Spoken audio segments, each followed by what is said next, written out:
with breaking news. Fox 5 News starts now. Thanks for being with us here at 5 o'clock, and we begin here with breaking news. Metro and Henderson police, along with the FBI, say a suspect is in custody after making terroristic threats against people in the valley. Their investigation led them to the discovery of more than one threat and a stockpile of dangerous weapons. Fox 5's Sophia Barinsma was at tonight's news conference, and she joins us live outside Metro headquarters with those details.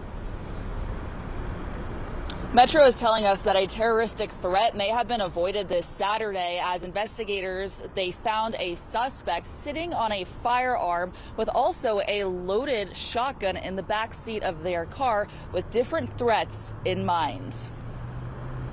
Henderson police say a woman called at around 9:30 in the morning reporting her ex, identified as Allison Howlett, had stolen her car. The caller told dispatchers there were numerous loaded firearms inside the vehicle and that Howlett had threatened to commit suicide by cop and carry out a mass shooting.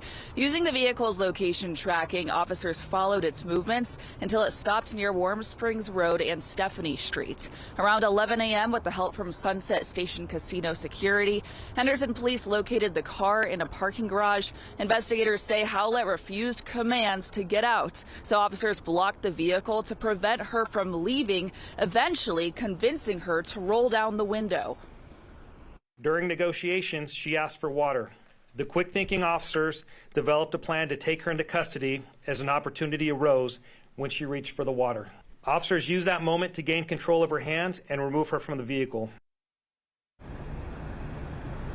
Police say that during the struggle, Howlett was tased once before being taken into custody. Reporting from the Metro headquarters, Sophia Barinsma, Fox 5 News, local, Las Vegas.